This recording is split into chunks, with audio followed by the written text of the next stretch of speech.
Okey, nama saya Abdul Wahid. Panggil je Wahid. Kat sini orang panggil sini ke Wahid je panggil. Di sini dapat satu dekat dengan rumah. Dekat dengan rumah satu lagi sini murah. Berbanding kolam-kolam lain dia paling murah lah. Tu lah. Senang. Dia tu selesa kawan-kawan beramai. Tu lah. Satu pengalaman kena ada lah. Betul. Satu lagi kita kena tahu cara dia nak makan macam mana. Kadang-kadang setengah dia nak makan pakai pelampung. Kadang-kadang dia nak makan bawah kan. Kita kena tengok keadaan juga lah. Macam tu. Yang tu senang je nak tahu. Tengok kawan-kawan sebelah tu pakai apa. Kalau dia orang main pelampung, pakai pelampung lah. Kalau dia orang main bawah lah. Macam tu lah.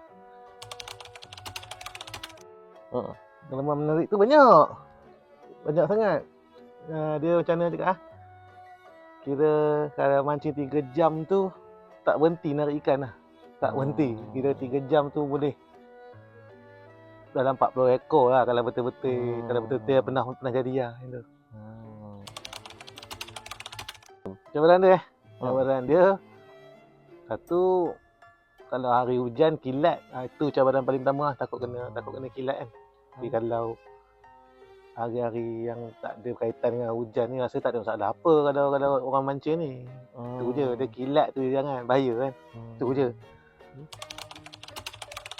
Kebaikan dia okey. Satu lagi kita boleh kenal ramai orang lah. Tak kira bangsa satu.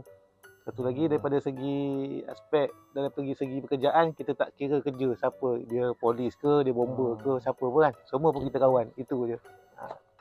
Okey bang, ni ada sedikit sagu hati daripada TCE Takers. Okey. Ada beg, topi dengan mata kain. Okey. Okey.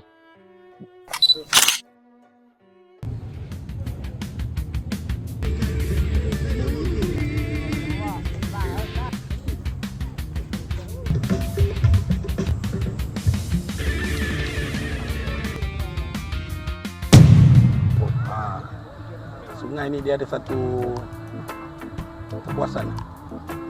Sungai memancing ada satu kepuasan sebab ikan dia berjalan.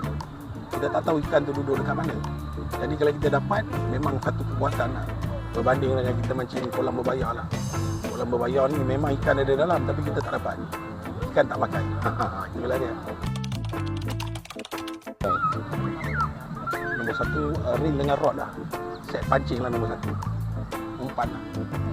Dan peralatan batu dan dia punya rambut itu pun penting juga.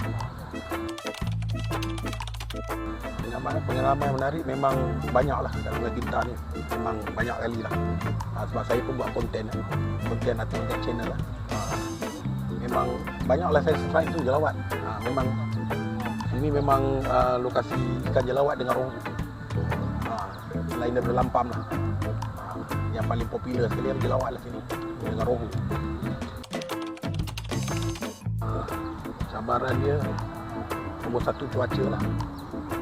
Kalau Sungai Kinta ni kalau hujan lebat dia akan keruh, lagi keruh dan dalam. Lepas tu dia banyak sampah. Rumput-rumput hanyut dia kan, sangkut macam ni lah. Kita balik nak buat dia sangkut, dia hanyut. Itu nombor satu cabaran dia lah.